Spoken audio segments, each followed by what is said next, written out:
Hello అండి అందరికీ. నారు పోసిన వాడే నీరు పోస్తాడు అనే సామెత ఎంతమంది విన్నారో కామెంట్ చేయండి. నేనైతే చాలా సార్లు విన్నాను. ఈ మొక్కను చూస్తే నాకది నిజమే అనిపించింది. ఇదొచ్చేసి మా ఇంటికి దగ్గరలోనే రోడ్డు పక్కన చిన్న పాదైతే పుట్టిందనమాట. ఇది పుట్టినప్పుడు కొద్దిగా పెద్దదైనప్పుడు ఏమనుకున్నామంటే ఇది ఎన్ని రోజులు ఉండదులే, ఆవులైనా తినేస్తాయి, లేకపోతే నీళ్ళు వేయకపోతే అది ఉండదు అనేసైతే అనుకున్నాము. కాకపోతే ఈ మొక్క ఇప్పుడు ఆ చివరి నుండి రోడ్డు ఈ చివరి వరకు మొత్తం అల్లేసిందనమాట. చెట్టు నిండా ఆకు దగ్గర కూడా పింజులైతే దిగిపోయాయి. చాలా బాగున్నాయండి. ఇదొచ్చేసి గుమ్మడికాయ పాదంట. కాకపోతే మంచి గుమ్మడికాయ లేకపోతే బూడిద గుమ్మడికాయ అనేదైతే తెలీదు నాకు.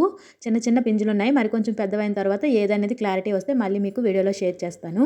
నేను ఆ సామెత ఎందుకు అన్నానంటే ఈ మొక్క ఎలా పుట్టిందో, ఎవరు నీరు పోస్తున్నారో ఏమీ తెలీదనమాట. రోడ్డు సైడ్ పుట్టింది.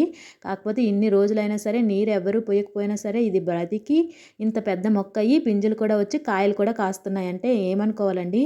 అంటే ఆ మొక్క ఎలా పుట్టిందో అలాగే పెరుగుతుంది.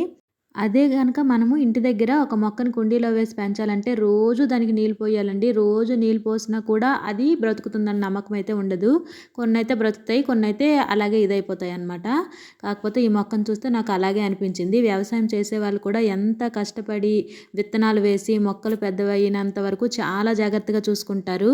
కానీ ఈ మొక్కకి ఎవరు ఏమీ చేయకపోయినా, అసలు నీరే ఎవరు పోయకపోయినా, ఎవరు దీనికి ఏటి అడ్డుగా పెట్టకపోయినా, ఆవులు అవి తినకుండా ఉండాలని అడ్డుగా ఏమీ పెట్టకపోయినా సరే ఈ మొక్కకి ఏమీ అవ్వలేదన్నమాట. చాలా బాగా పెరిగింది.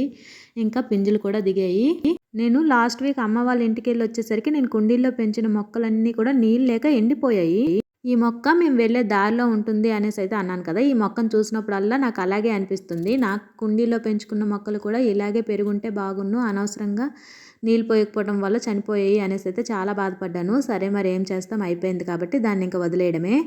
ఇది గుమ్మడికాయ పాదని చెప్పాను కదండి. ఇంతకీ ఈ పింజలు చూసిన తర్వాత ఇది ఏ గుమ్మడికాయ అనేది మీకు తెలిస్తే ఖచ్చితంగా కామెంట్ చేయండి. వీడియో నచ్చితే లైక్ చేసి ఛానల్ని సబ్స్క్రైబ్ చేసుకోండి. Thank you for watching.